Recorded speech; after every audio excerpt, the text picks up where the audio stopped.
복지부 차관님, 네, 위원장님. 지금 이 아동수당을 주는데 매월 최대 2만 원 범위에서 대통령령으로 정하는 금액을 비수도권 또는 인구 감소 지역에 거주하는 수급 아동이라고 하셨는데요. 그러면 그 아동 대상 아동이 얼마나 되나요? 인구 감소 지역 비수도권 아동 합치면 수도권 안에서도 인구 감소 지역이 있죠. 저희가 분류를 수도권, 비수도권, 그 다음에 인구 감소 지역으로 나누고요. 네, 수도권 안에도 인구 감소 지역이 있죠. 제 기억에는 없었던 것 같은데요. 예, 일부 경기 북부 시공- 지역은 예, 있습니다. 경기 네, 북부 지역은 인구 감소 지역입니다. 네, 위원장님 맞습니다. 네. 네, 그 수도권 아동은 137만, 전체는 264만 아동인데요. 수도권은 137만이고요. 인구 감소 지역은 9만 7천 명, 그 다음에 인구 감소 지역 중에 좀 특별 지원 지역이 또 있는데요. 여기는 4만 1천 명 정도 되고요. 비수도권이 한 113만 명 정도 됩니다. 그래서 인구 감소 지역이 크지는 않습니다, 위원장님. 네. 그리고 아까 말씀하셨 네, 서영교 의원님이 이제 인구 저출생 인구 감소에 대한 그 대책위를 꾸리면서 많은 연구자들하고 상당 기간 연구 토론 활동을 하신 걸로 알고 있는데 이제 그 결과 10만 원 적어도 그 주는 것이 좋다 하는 법안을 낼 때는 다 이유가 있었을 거란 말이에요.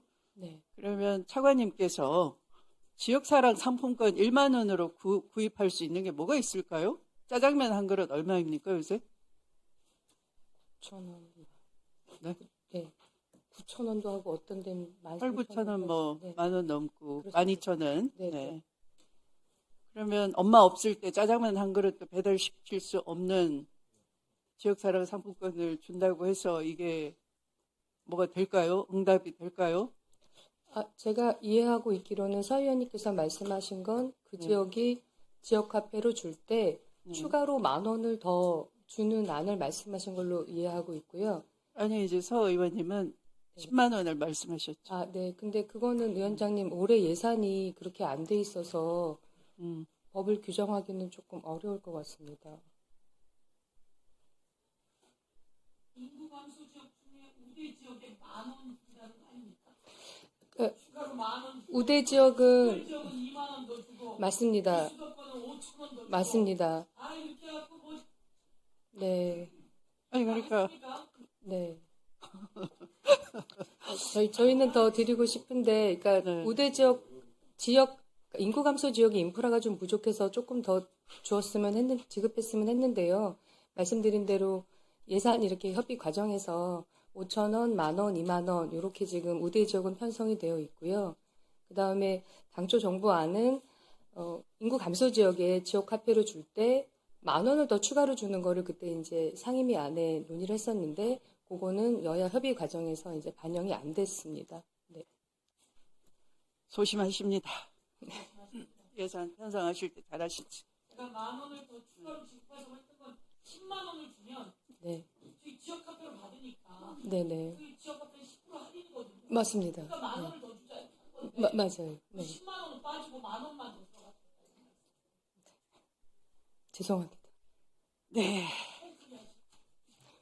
저도 예산 적어 다시 얘기를 잘 해보겠습니다, 네. 위원장님. 지금 인구 감소 지역 아동이 얼마 안 되네요. 네, 9만 많지 7천이라 않습니다. 하셨으니까 네, 여기에 대한 좀 더 섬세한 설계를 당부드리겠습니다. 오늘은 이것으로 통과를 하는 게 좋을 것 같고요. 네. 그러면 더 이상 토론하실 위원님이 안 계시면 의결 절차에 들어가도록 하겠습니다. 의사일정 제35항의 법률안은 전문위원이 수정한 부분은 수정한 대로 그 외의 부분은 원한 대로 의결하고자 하는데 이의가 없으십니까? 네, 가결되었음을 선포합니다.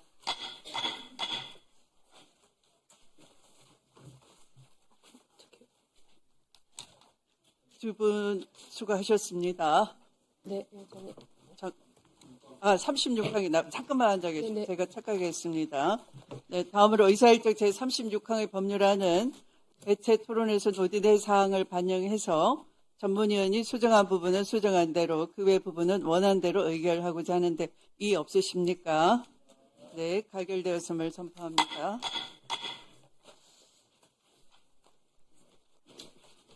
네, 그러면 이슬한 차관님과 오유경 처장님께서 수고하셨습니다. 이석하셔도 되겠습니다.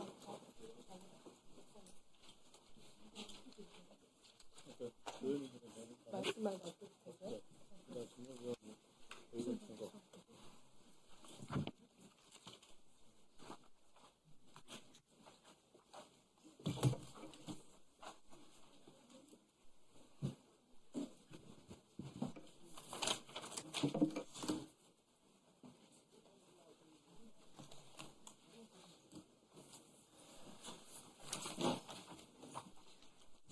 다음으로 기후에너지환경노동위원회 소관의 의사일정 제37항부터 제51항까지의 법률안과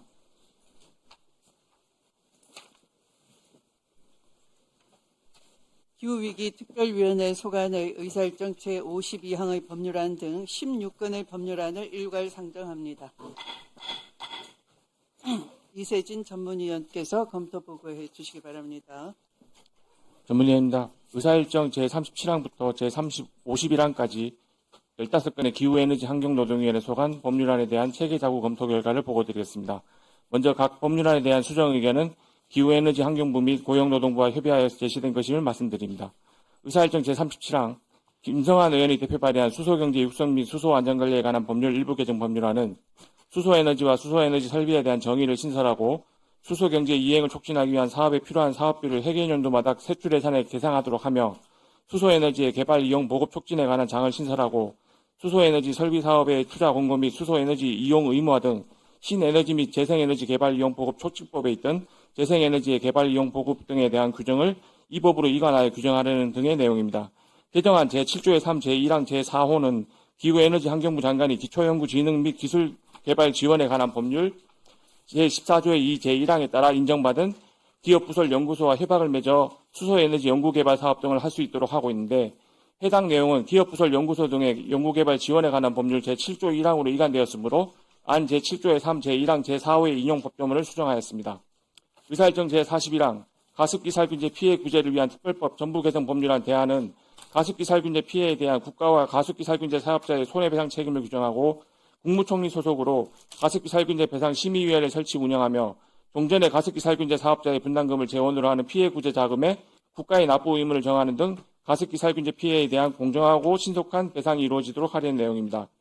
안 제35조는 분담금 및 추가 분담금 납부 의무를 승계한 자에게 개정안에 따른 일정한 의무를 승계하도록 하고 있는데 안 제40조에 규정된 정보 청구 시 가습기 살균제 사업자 또는 원료물질 사업자가 해당 정보를 제공하거나 열람하게 하도록 하는 의무의 경우에도 분담금 및 추가 분담금 납부 의무를 승계한 자가 승계할 필요가 있다고 보았습니다.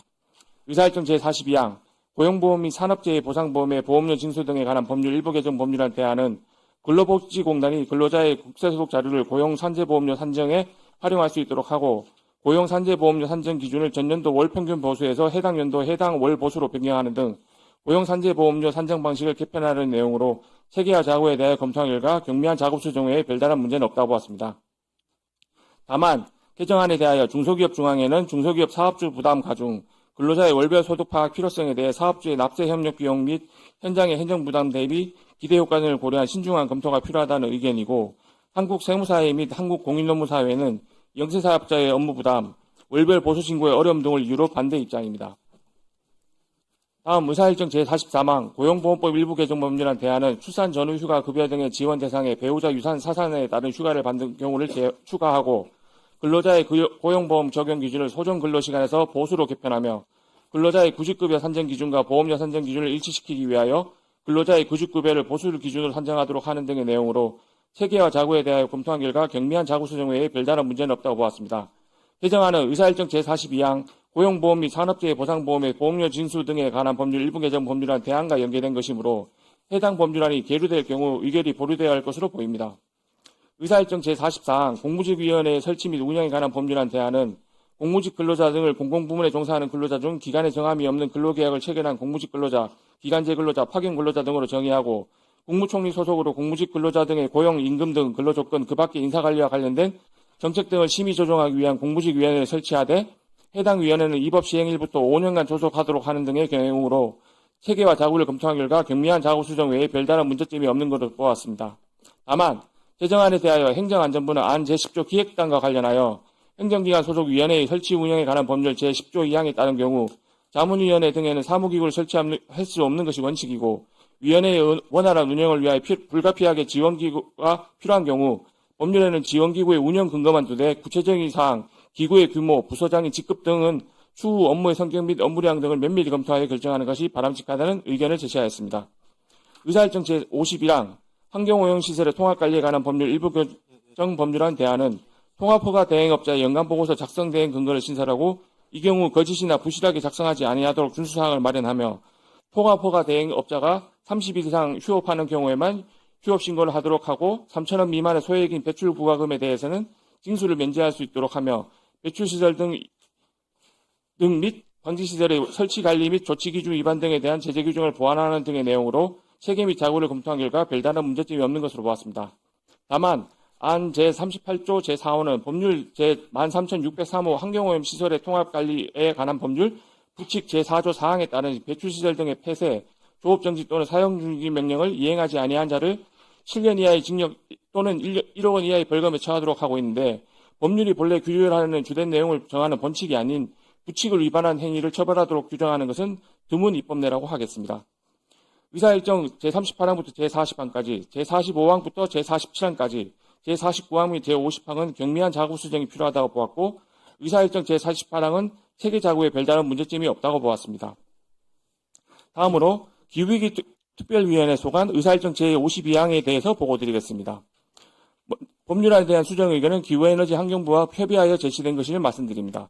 의사일정 제52항 기후위기 대응을 위한 탄소중립 녹색성장기본법 일부 개정 법률안 대안은 기후위기 취약계층의 정의 규정을 신설하고 국가와 지방자치단체가 기후위기 정책 수립 이행 시 취약계층에 대한 파급효과를 최소화 및 건강한 삶을 보장하도록 노력할 책무를 명시하며 국가기후위기 대응위원회의 위험규모 조정과 기술보증기금 및 신용보증기금의 기후대응기금 보증 개정의 설치 근거를 마련하는 등의 내용입니다.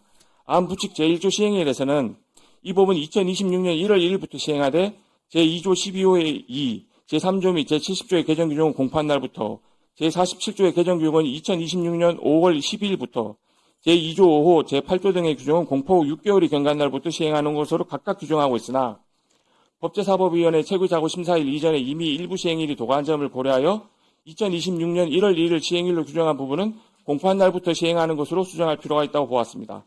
한편 안 부칙 제5조에서는 온실가스 정의에 관한 경과조치를 규정하고 있는 바 이는 안 제2조 5호에서 온실가스 정의의 산불화 지수를 추가하여 국가의 온실가스 감축 목표 및 점검 등의 근거를 마련하였음에도 불구하고 산업에 미치는 영향 등을 고려하여 배출권 거래법 등에서는 종전의 규정에 따라 온실가스 배출권 거래 대상에서 해당 물질을 제외한 것으로 볼 수 있으나 정의에 관한 경과조치를 둔 입법례를 찾아보기 어렵고 법률 해석과 적용상의 혼란을 가져올 수 있는 점 등을 고려하여 경과조치 대신 다른 법률 개정을 통해 배출권 거래법 제2조 1호의 온실가스에서 산불화 질소는 제외하는 것으로 수정할 필요가 있다고 보았습니다. 보다 자세한 내용은 노트북에 게재된 검토보고서 원본을 참고해 주시기 바랍니다. 이상 보고를 마치겠습니다. 네, 수고하셨습니다. 법률안 심사를 위해서 금한승 기후에너지 환경부 1차관님, 권창준 고용노동부 차관님께서 출석해 주셨습니다.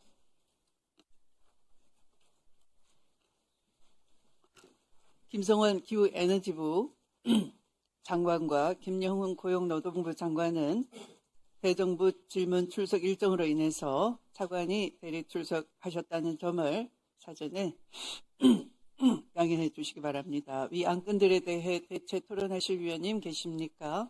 네, 전현희 위원님.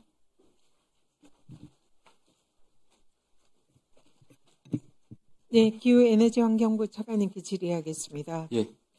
가습기 살균제 문제는 저한테 매우 특별한 의미가 있는 그런 법안입니다. 18대 국회의원 시절에 당시에 국회복지위 마지막 국정감사에서 당시에 원인을 알 수 없는 시중에 전국적으로 확산되던 그 폐질환의 원인이 가습기 살균제다라는 것을 국회에서 최초로 제가 문제를 제기를 했습니다.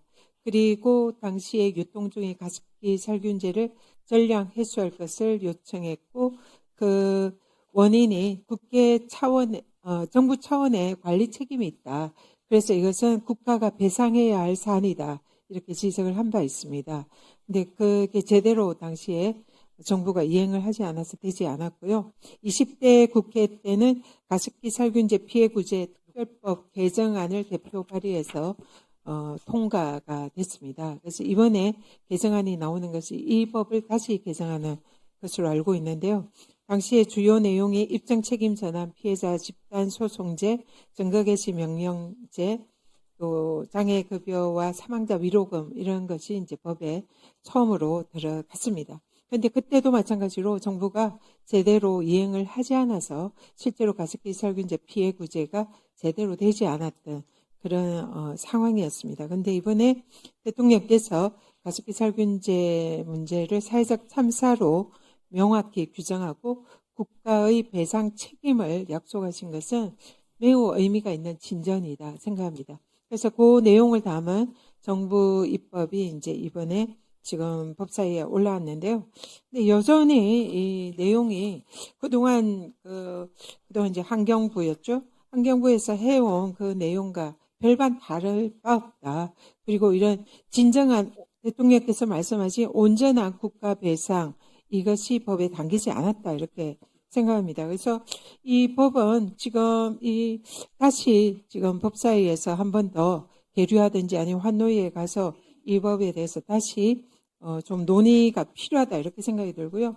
왜냐하면 일단 이거는 구제에서 배상으로 바뀌는 겁니다. 그래서 온전한 배상을 하기 위해서는 이 용어라든지 이런 게 여전히 곳곳에 구제급여, 피해자 구제 이런 게 남아 있습니다. 이거는 배상을 하겠다는 이 취지에 맞지 않다 그렇게 생각이 들고요. 그리고 또 기존의 구제로 보상을 하던 체제에서 온전한 배상으로 넘어가려면 기존의 구제를 받았던 피해자들도 다시 배상 체계에 맞게 추가로 지급을 해야 되는데 기존의 중복 지급을 아예 배제했다는 일기에도 문제가 있다 이렇게 생각이 듭니다. 그리고 피해 인정 기준을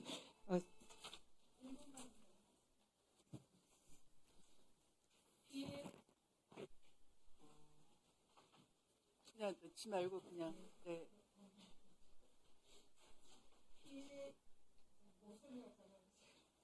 안 됩니다. 안 됩니다. 오늘 다 지켜주십시오. 피해 인정 기준이 좀 모호하다. 그래서 이에 대해서 인하한다든지 이런 부분에 있어서 실제로 피해 신청자가 8,000명이 넘는데 그중에 2,000명 가까이만 인정이 됐고 그 기준 자체가 실제 피해를 배상하는 데는 상당히 좀 과학적이지 않다 이상을 지적하고요. 그리고 이게 배상이 되려면 제대로 위자료라든지 이런 배상이 기존 대법원 판례에 맞춰서 배상이 온전히 이루어져야 한다. 그렇게 봅니다. 근데 지금 이 위자료의 기준 자체가 사실상 모호하고 제대로 된 대통령께서 말씀하신 온전한 국가 배상이 제대로 이루어지는 것은 좀 미흡한 부분이 있다. 그래서 이 부분에 대해서 지금 대통령께서 지적하신 이 온전한 국가 배상을 위해서는 기존의 법원에서 인정되는 온전한 국가 배상 그리고 배상 체계 시스템에 맞춰서 법 체계가 다시 정비될 필요가 있다. 지금 현재 올라온 법은 거기에 굉장히 못 미친다 이렇게 생각하고요. 그래서 여전히 이 법이 오늘 통과될 것이 아니라 조금 더 보완을 해서 법사위나 아니면 기후에너지 환경부의 법이 다시 돌려보내서 제대로 된 온전한 국가 배상 시스템을 담은 그런 법으로 통과될 필요가 있다 이렇게 말씀드립니다. 예, 답변. 네, 답변해 주십시오. 예, 의원님 말씀하신 대로 예전부터 이 가습기 살균제 피해에 대해서 관심을 가지시고 입법 활동을 열심히 해주신 거에 대해서 경의를 표하고요. 저희가 이제 국가 책임을 인정하는 게 지금이라 좀 늦었지만 만시지탄이라고 생각합니다. 다만 지금 저희가 이 법을 이제 여러 차례 피해자 단체들하고도 얘기를 했고 관련 전문가들과도 회의를 했고 그 여러 단체들이 있지만 그분들이 가장 주장했던 게 크게 세 가지가 있습니다. 이 가습기 살균제 피해 사고를 참사로 인정해달라. 국가 책임을 명시해달라. 세 번째가 배상 체계로 전환해달라는 얘기입니다. 그래서 사실 아까 말씀하신 여러 가지 그 인과관계 문제, 그다음에 질병을 포괄적으로 인정하는 문제, 이런 문제들은 저희가 공통적인 큰 줄기는 여기 다 담았다고 보고요. 그다음에 구체적으로 아까 말씀하신 온전한 배상이 되는 거는 저희가 이 국무총리 밑에 배상심의위원회가 이제 설립이 되기 때문에 거기서 구체적으로 배상이 결정이 될 것이고요. 그래서 의원님이 걱정하시는 것처럼 이 법에서 많은 것을 못 담은 것이 아니라 개별적으로 피해자 단체들이 주장하는 사실 법적으로 규정하기 어려운 그러니까 의견들이 좀 있었습니다. 그런 것들은 저희가 못 담았고 공통적으로 제기하시는 문제들, 그런 문제들은 다 담았다고 저희는 판단을 하고 있고 또 피해자들이 궁극적으로 배상심의위원회의 배상심의 결정에 불만족하실 경우에는 별도의 또 그 루트로 또 일단 기본적으로 법원에서 또 구제를 받으실 수 있기 때문에 지금 피해자들이 원하는 것은 빠른 배상을 받고 일상으로 돌아가고 싶은 것이 급선무이기 때문에 이번 그 법사위에서 이 법이 꼭 통과시켜 주셨으면 감사하겠습니다. 다른 것도 중요하지만 제대로 된 온전한 배상이 더 중요하고요. 그리고 지금 피해 구제라는 이 기존의 개념이 이법 곳곳에 있고 제목마저 피해 구제를 위한 법입니다. 그래서 사실은 대통령께서 말씀하신 사회적 참사, 피해 배상 이런 걸로 사실은 법의 명칭이 바뀔 필요가 있고요. 그리고 그 피해자들과 소통을 하셨다 그러는데 피해자들 대부분이 이 환경부랑 소통을 하지 않았다 이렇게 말씀하고 계십니다. 그래서 좀 더 온전한 배상을 위해서는 제대로 된 법이 통과될 필요가 있다. 그래서 지금은 사실상 기존에 해왔던 반쪽짜리 법에 불과하다. 그래서 조금 더 이 법의 보완이 필요하다. 이 말씀을 드립니다. 조금 더 설명을 드리면요. 저희가 반쪽짜리 지금 말씀하신 저희가 사실 피해자 단체가 25곳이나 됩니다. 그래서 그분들 모두 개개인 모든 분들의 의견을 다 법적으로 담진 못했지만 저희가 여기 기본적으로 가장 중요시 생각했던 것을 다 담았고요. 그다음에 아까 구제라는 개념이 자꾸 나오신다고 말씀하셨는데 이 구제라는 거를 배상으로 전환한다는 그 의미에서 들어간 것이지 과거 세월호 참사 그 법도 보면 구제라는 표현이 여전히 존재하고 있습니다. 그래서 저희가 완전히 체계를 바꿨다는 말씀을 드리고 저희가 그 개별적인 그 요구사항에 대해서 온전한 배상이라는 것이 기본적으로 모든 인과관계를 고려하지 말고 모든 질병을 다 인정해달라는 요구도 있었고, 그 다음에 대학 입학 특례 요구도 있었습니다. 근데 이런 것들을 저희가 법에 담기가 어려워서 법에는 못 담았고요. 그러니까 실제로 그런 분들이 혜택을 받을 수 있도록 관계부처와 범부처적으로 어떻게 지원을 할 수 있는지는 별도의 지금 트랙을 통해서 지원을 하고 있습니다. 그래서 그런 점을 충분히 좀 이해해 주시고, 이 법을 통과를 기다리고 있는 많은 분들이 있습니다. 그래서 이번 법을 제대로 만들어서 통과를 시키자 이 말씀이고요. 지금 제가 2018년부터 들어왔던 환경부의 발언이랑 똑같습니다. 하나도 바뀌지 않았어요. 그리고는 적당히 얼버무렸다. 그때 당시에도 피해 배상하는데 피해 배상 안 했고요. 그리고 제대로 배상하라 법을 만드는데 법도 지키지 않았습니다. 근데 이번에 만든 것도 사실상 그때에 말씀하신 거랑 전혀 달라진 게 없어요. 그래서 이양 만드는 거 대통령께서 말씀하셨으니까 제대로 된 피해 배상법을 만들라. 그래서 그걸 최대한 빨리 통과시키자 이 얘기입니다. 지금 위자료회관에서도 지금 어떤 식으로 선정할지 이런 것도 기준조차 없지 않습니까? 의원님 그거는 배상심의위원회에서 결정할 사항입니다. 거기에 대해서 제대로 피해자들이 어떤 식으로 배상을 받을 건지 이런 부분에 관해서는 현재 기준 자체가 없어요. 그리고 인과관계도 어떻게 인정할지 제가 원래 만든 법은 아예 일정 책임을 전환해서 피해자들 우선적으로 배상해주고 정부나 기업에서 일정 책임을 통해서 자기들이 과실이 없다 이렇게 입증하도록 하는 법이었습니다. 근데 거기에 정신도 전혀 반영이 안 돼 있습니다. 지금 일단은 배상 아니 의원님 지금 입증 책임 전환 문제는 지금 과거에 말씀 통과시킨 법이 저희 그대로 그 정신을 담고 있고요. 저희가 지금 그러니까 그 취지를 살리려면 피해자들 우선적으로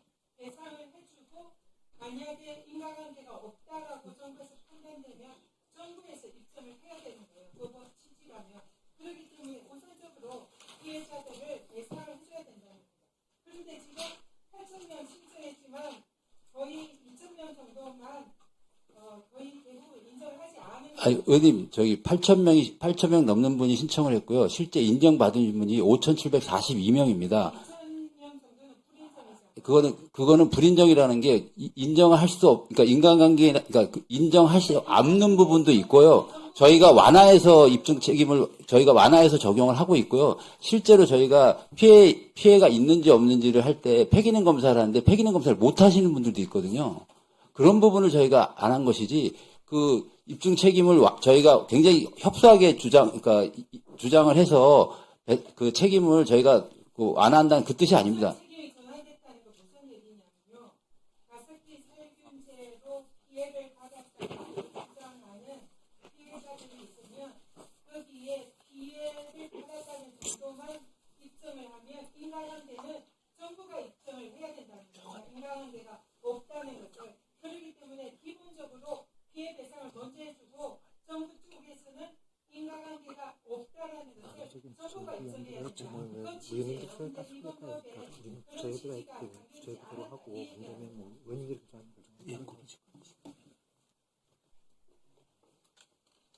이 조금 더 정치하게 온전한 피해 배상이 있도록 법을 만들어서 다시 통과시킬 필요가 있습니다.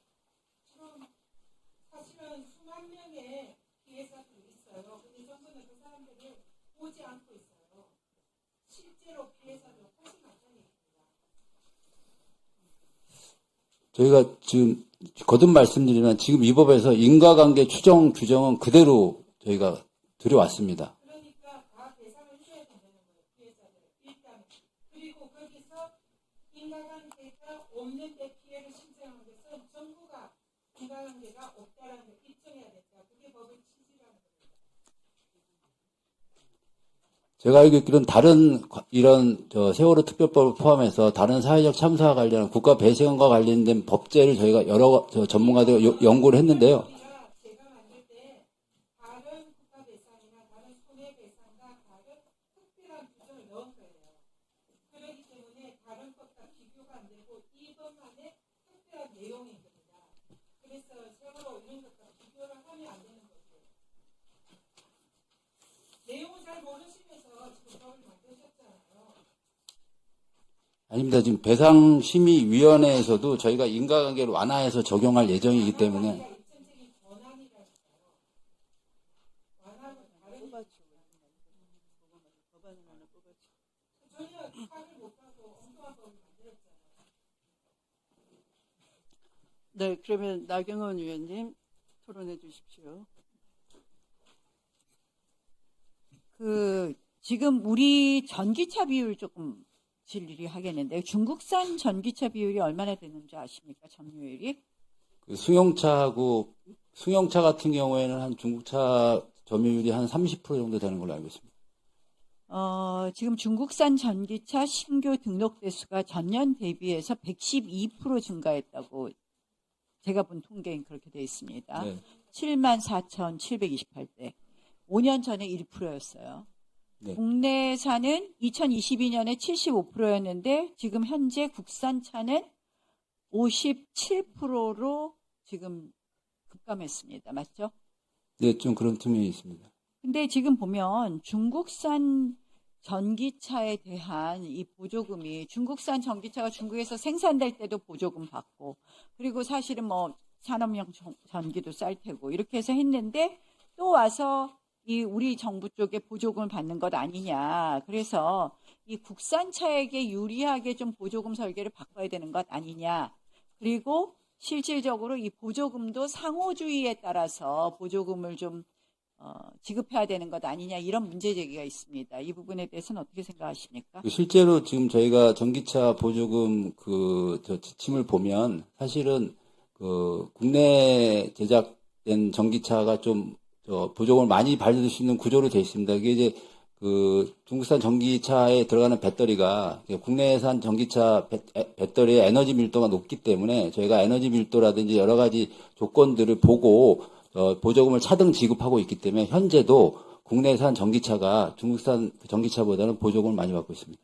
자, 그런데 지금 이렇게 전기차 비중이 급속도로 늘어나는 부분에 대해서 조금 더 우리가 그러면 중국에서는 어떻습니까? 국산 전기차에 대해서도 보조금 줍니까? 중국 정부가 우리 전기차에 대해서.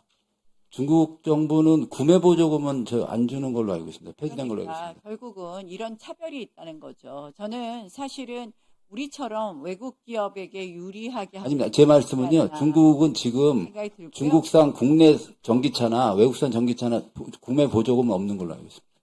자, 우리는 그런데 중국산에게 안 주는 것이 주는 것이 맞는지에 대해서 한번 근본적으로 검토를 하시고요. 지금 이제 뭐 전기차나 이런 부분에 있어서 자꾸 이 중국산 점유율이 폭증할수록 우리 전기차의 기술 발전이라든지 이런 부분에 상당히 위협이 될 수도 있다고 생각을 합니다. 어느 정도 지금 우리 뭐 기술이라든지 이런 부분 산업을 좀 보호하기 위한 측면에서도, 그리고 중국은 우리 뭐 중국 거에는 주고 국산 거에는 안 주기 때문에 차등이 없다고 볼 수도 있지만, 어떻게 보면 우리는 중국산을 주고 중국에서는 우리 거는 못 받으니까 그런 부분에 있어서도 한번 검토해 주시죠. 예, 지금도 사실 뭐 수입산하고 저 국내산에 대해서 저희가 어쨌든 국내 산업 보호 차원에서 하고 있는데, 예, 좀 더 면밀히 보겠습니다. 예, 예. 네네, 알겠습니다.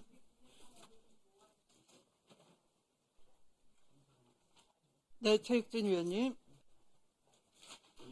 노동부 차관님. 예.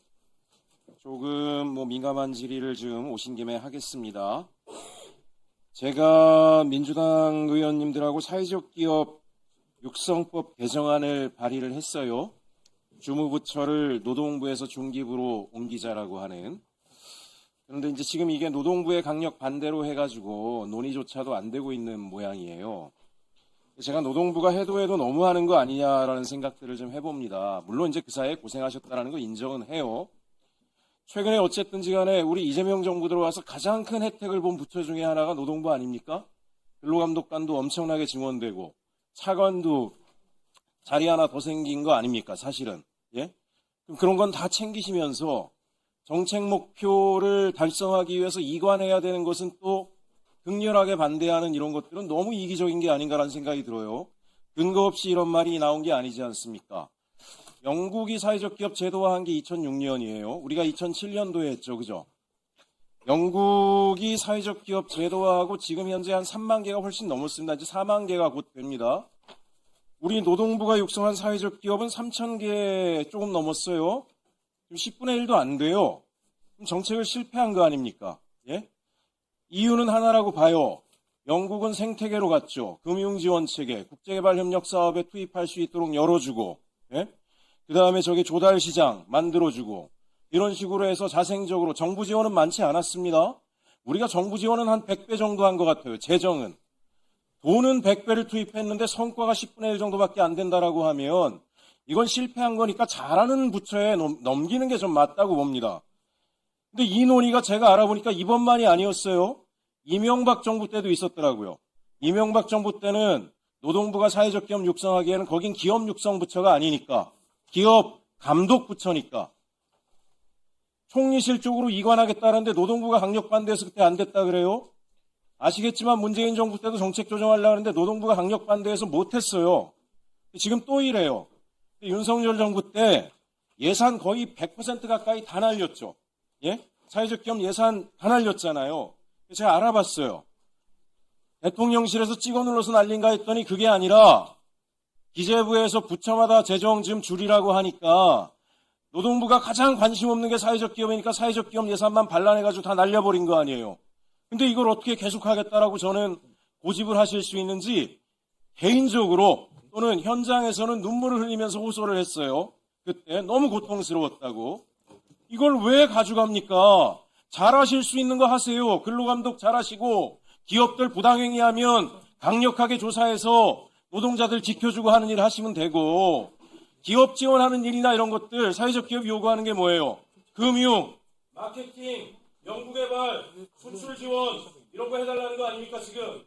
노동부가 가지고 있는 인프라가 없잖아요. 그런 거 갖고 있는 대로 보내서 거기서 하게 하면 되는데 왜 발목을 잡고 앉아가지고 이재명 정부의 성과를 못 만들게 하고 있습니까? 말이 돼요? 옆에 기후에너지부 부처 두 개를 지금 반란해서라도 새로 붙여가지고 지금 정책 목표 달성한다는데 반대했습니까? 환경부가 반대했어요? 산업부가 반대했어요? 안 했죠? 안 했습니다. 이 정부의 성공을 위해 사퇴했죠? 네. 노동부는 왜 펑건히 반대하고 이거 서민들을 위한 민생정책인데 제대로 하지 못하면서 이러고 있습니까? 장관님, 말 좀 해보세요, 말 좀. 예? 그렇게 나와 지키고 밖을 지키고 과 하나 지키는 게 중요합니까 지금? 바닥은 다 무너져가고 있어요. 망해가고 있다고요.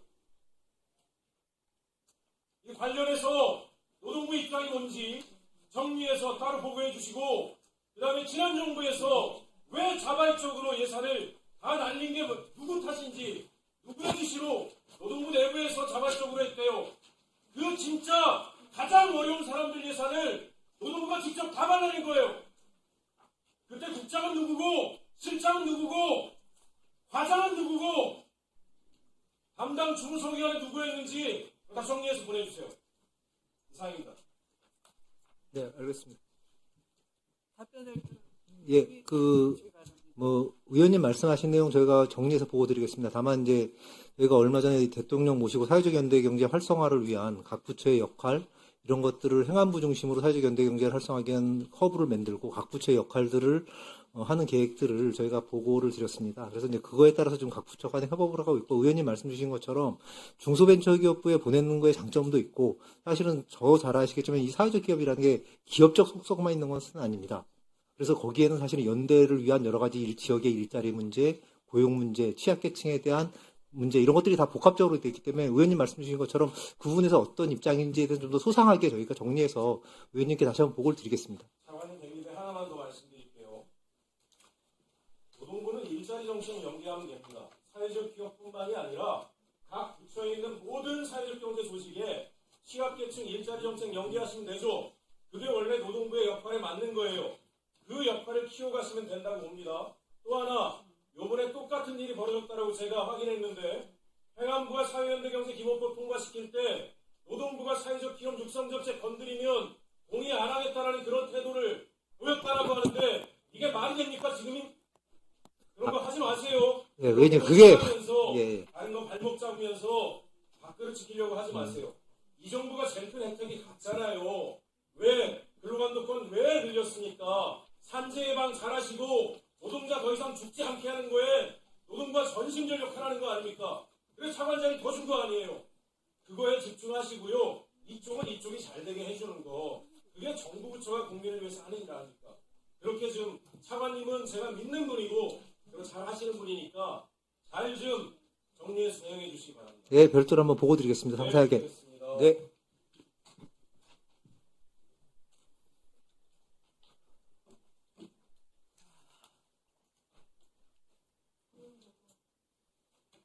계속 하실 거예요? 가습기로? 한 번씩만.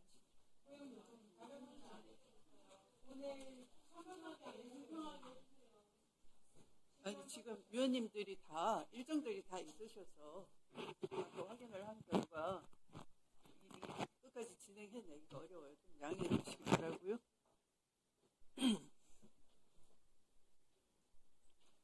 자, 그러면 더 이상 토론하실 위원님이 안 계시면 의결 절차에 들어가도록 하겠습니다.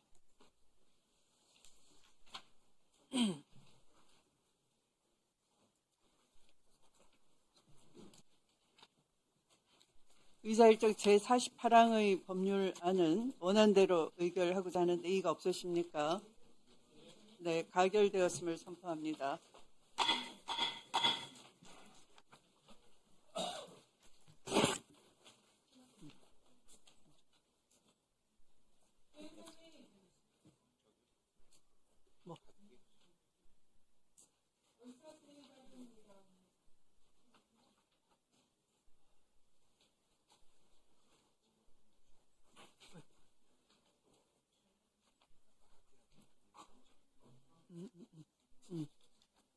그러면 잠깐만요. 잠깐.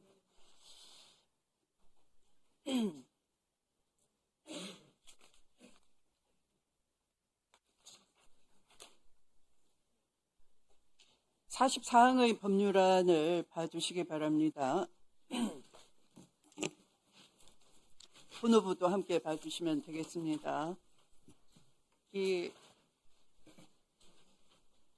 기노위 기후노동위원회 소위에서 그 안제 10조에 기획단을 두기로 하고, 그러니까 공무직에 대한 지위와 뭐 여러 그 지원을 위해서 기획단을 설치하고 기획단 단장을 고위 공무원단에 속하는 공무원으로 하고, 그 구성과 운영에 대해서 필요한 사항을 대통령령으로 정하기로 하는 그런 그 안을 내셨어요. 그러나 이제 행안부에서는 이걸 그 반대를 하면서 기획단이라는 것 대신에 그냥 지원 조직을 둘 수 있는 정도로 하겠다, 이렇게 반대를 하신 거고. 근데 이 방금 합의안을 보내주셨어요. 합의안은 제10조에 소위 통과된 대안을 다음과 같이 합의를 했어요. 위원회 운영에 관한 사무를 처리하기 위하여 위원회에 기획단을 둘 수 있다, 이렇게 합의하신 거 맞습니까? 네, 맞습니다, 위원님. 네. 그러면 이것을 우리 그 수정안으로 해도 되겠습니까? 네, 위원님. 네. 위원님들도 그렇게 양해를 해 주시죠? 네, 감사합니다. 그러면 네. 다음으로 의사일정 제37항부터 제43항까지, 제45항부터 제47항까지, 제49항, 제50항 및 제52항 이상 13건의 법률안은 전문위원이 수정한 부분은 수정한 대로, 그 외 부분은 원한 대로 의결하고자 하는데 이의가 없으십니까?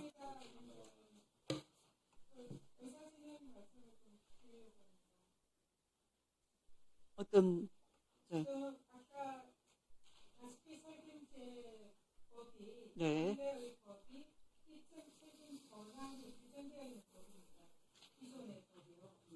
오늘 가습기가 옆에 붙어있으니까 시청 책임 전환이 아니라 시청 책임 평가함을 전제로 피해 대상을 하는 그런 안으로 구성되어 있습니다. 꼭 체계가 바뀌었습니다. 네, 그러면 이렇게 하겠습니다. 일단 41항은 제외하고 다시 위원님 여러분께 확인을 해보겠습니다. 수정 의결되는 법안을 알려드리겠습니다. 다음으로 의사일정 제37항, 제38항, 39항, 40항, 42항, 43항, 45항, 46항, 47항, 49항, 제50항, 51항, 52항 이상 12건의 죄송합니다. 51항은 아니고요.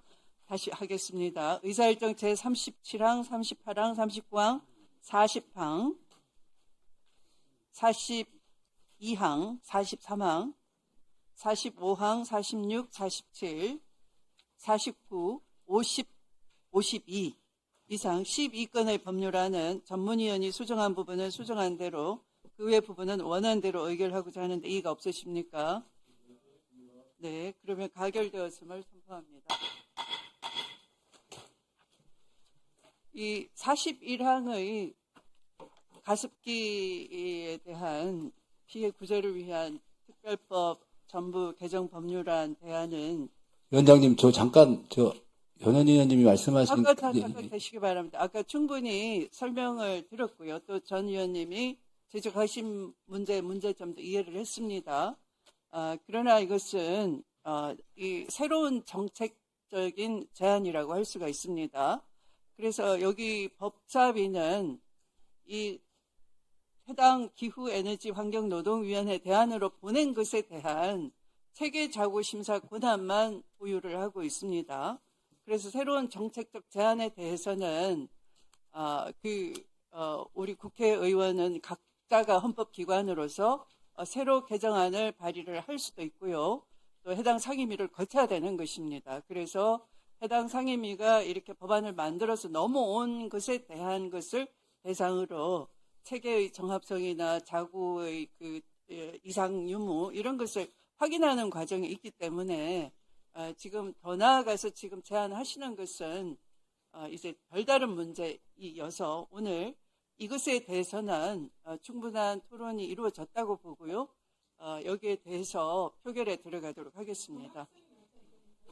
기존의 법은 입증책임 권한인데 네.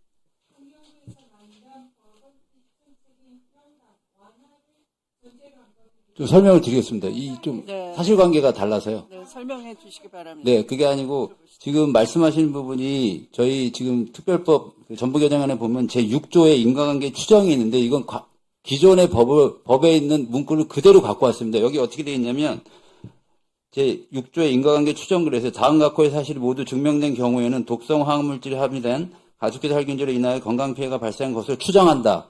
다만 사업자가 증명한 경우에는 그러지 아니하다 그래가지고 이게 인과관계 추정을 하는 겁니다. 사업자가 증명을 못하면 그냥 인정이 되는 겁니다. 이걸 그대로 갖고 와서 저희가 기존에는 인정을 했는데 경감을 한 게 아니고 이 조문을 그대로 갖고 온 겁니다. 예. 그 점이 오해 없으시면 좋겠습니다. 예상을 하려면 체계가 입증책임 전환의 내용을 갖지 못한다고 얘기를 하는 거예요. 그래서 피해자들을 일단 배상을 해주고 정부에서 책임이 없다, 인과관계가 없다라는 걸 입증을 해야 돼요. 저희가 아까도 말씀드렸는데 피해자 단체가 25개나 됩니다. 저희가 피해자 단체들하고 수십 차례 회의를 했고요. 지금 이제 일부 말씀하신 내용은 그 전부를 대변하는 의견이 아닙니다. 그러니까 저희가 공통적인 의견을 다 담았다고 생각을 하고요. 이게 지금 이 법이 통과되기를 기다리고 있는 피해자들이 대부분 대다수입니다. 그래서 아까 위원장님께서도 말씀하셨지만 저희가 이 기존에 있는 법문을 그대로 갖고 와서 저희가 인과관계 추정 부분을 손댄 바가 없고요. 그래서 속도감 있게 저희가 배상 체계로 전환을 하려는 취지를 감안해서 좀 오늘 꼭 통과시켜 주시면 감사하겠습니다. 네, 그러면 이의가 있는 법률 안에 대한 것에 대해서는 국회법에 따를 수밖에 없겠습니다. 그것으로 표결하도록 하겠습니다. 의사일정 제41항의 법률안을 전문위원이 수정한 부분은 수정한 대로 그 외의 부분은 원한 대로 의결하는 것에 대해 것으로 표결하겠습니다. 먼저 찬성하는 위원님은 손을 들어 주십시오.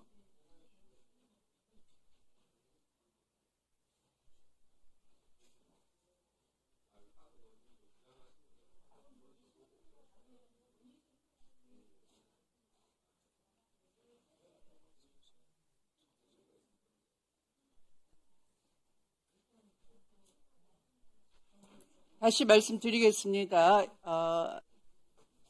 제41항의 법률안을 전문위원이 수정한 부분은 수정한 대로 그 외 부분은 원한 대로 의결하는 것에 대해 것으로 표결하겠습니다. 먼저 찬성하는 위원님은 손을 들어 주시기 바랍니다.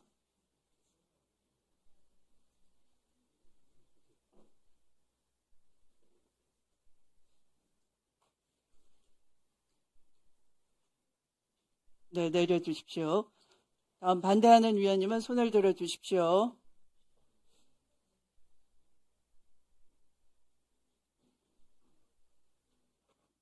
자, 내려주십시오.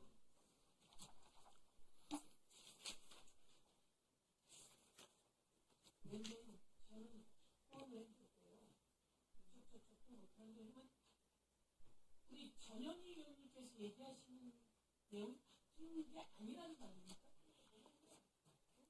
네, 표결 결과를 말씀드리겠습니다. 재석위원 총 15인 중 찬성 11인, 반대 1인, 기권 3인으로 가결되었음을 선포합니다.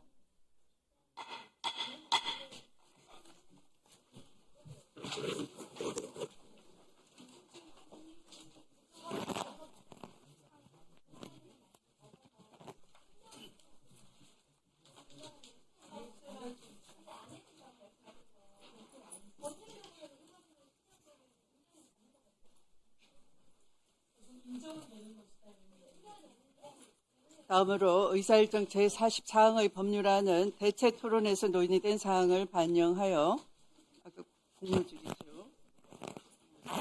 전문위원이 수정한 부분은 수정한 대로 그 외 부분은 원한 대로 의결하고자 하는데 이의가 없으십니까? 네, 가결되었음을 선포합니다. 다음으로 의사일정 제51항의 법률안은 전체 회의에서 계속해서 심사하도록 하겠습니다. 51항은 부칙에서 그 부칙 조항을 위반할 때 본칙으로 그 처벌하겠다 하는 것이어서 법의 그 체계가 안 맞아서 보류하도록 하겠습니다. 네. 금한성 차관님과 권창중 차관님 수고하셨습니다. 이석하셔도 되겠습니다. 51항.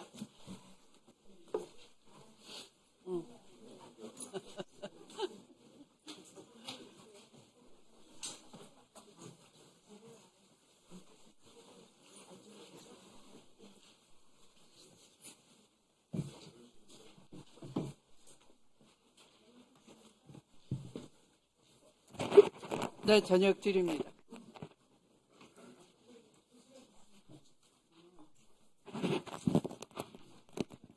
빨리 확대해 주시면 식당으로 모시겠습니다.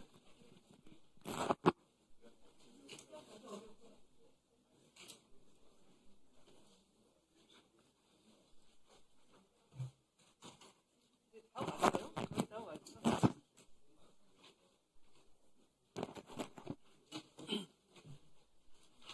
다음으로 산업통상자원 중소벤처기업회 소관 의사일정 제53항 기술보전기금법 일부 개정 법률안을 상정합니다. 이 법안은 앞서 전체 회의에 상정되었다가 계류된 법안입니다. 전문위원회의 검토 보고는 생략하겠습니다. 바로 대체 토론에 들어가도록 하겠습니다. 계류 사유는 앞서 의결한 제52항 기후위기 대응을 위한 탄소 중립 녹색 성장 기본법 일부 개정 법률안이 선행 의결돼야 한다는 것을 전제로 했기 때문입니다. 법률안 심사를 위해 한성숙 중소벤처기업부 장관께서 출석해 주셨습니다. 그러면 이 안건에 대해 대체 토론하실 위원님 계십니까? 박은정 의원님. 그 당시에 이제 이 기후위기 등 기본법 통과를 전제로 좀 이렇게 하자고 말씀을 드려가지고 같이 올라왔는데 당시에 이제 신용보증기금법도 같이 말씀을 드렸거든요. 근데 신용보증기금법은 정무위에서 아직 의결이 안 된 건데 이거는 괜찮나요? 그러면 이 신용보증기금이 이 안에 같이 들어가 있어서 이 법이 그냥 그대로 통과돼도 무방하다고 판단하셔가지고 올리신 것 같아요. 제가 보기에는. 네, 저희는 그렇게 판단했습니다. 아, 그런가요? 네, 그러면 이 부분에 대해서는 이의는 없습니다. 네. 오신 김에 지금 장관님한테 대형마트 새벽 배송 관련해서 네. 정부에서 지금 추진하려고 하는 게 쿠팡의 지금 대형 유통 기업에 대응해서 지금 대형마트 새벽 배송을 허용하는 유통산업발전법을 개정하시려는 거잖아요. 그러면 이게 쿠팡 같은 공용 유통업체에 대응이 좀 되는지 하고, 그럼 그러니까 어쨌든 좀 나아가서 이게 물류센터 구축 비용이나 인건비라든가 물류비 이런 것들이 대형마트가 지금 이제 확보가 돼야지 이게 되는 건데, 국민들의 이게 지금 불편, 늘 좀 해소를 할 수 있는 건지, 나아가서 지금 이제 대형마트를 우리가 이 온라인 영업시간을 규제한 이유가 전통시장이나 골목상권 보호를 위해서였는데 이거 지금 풀겠다는 거라서 이 정부에서 이게 효과적으로 풀려면은 의무 휴업일 규제도 좀 풀어야 되는 이런 문제가 있는 것 같거든요. 그래서 좀 저는 이 대형마트 새벽 배송에 대해서 전반적으로 필요하다고 보기는 하는데 어떤 식으로 이게 입법이 될 건지 좀 고민하는 부분이 있는지 좀 설명해 주실 수 있을까요? 이 법은 사실은 산업부 네네. 소관입니다. 그래서 제가 말씀드릴 수 있는 부분은 좀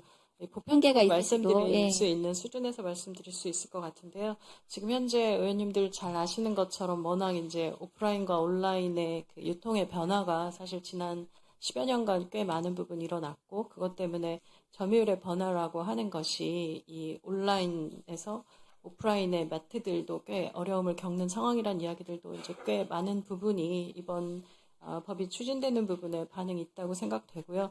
이 부분에 대해서 대형 매트들이 준비가 됐냐라는 부분들은 사실 개별 기업마다의 상황이 조금 다 다를 상황일 것 같긴 합니다. 그래서 뭐 어떤 경우든 지금 현재 새벽 배송을 안 하고 있는 상황이니까 새벽 배송에 맞는 체계를 갖추는 시간은 필요하지 않을까, 개별 기업마다 라는 생각은 들고요.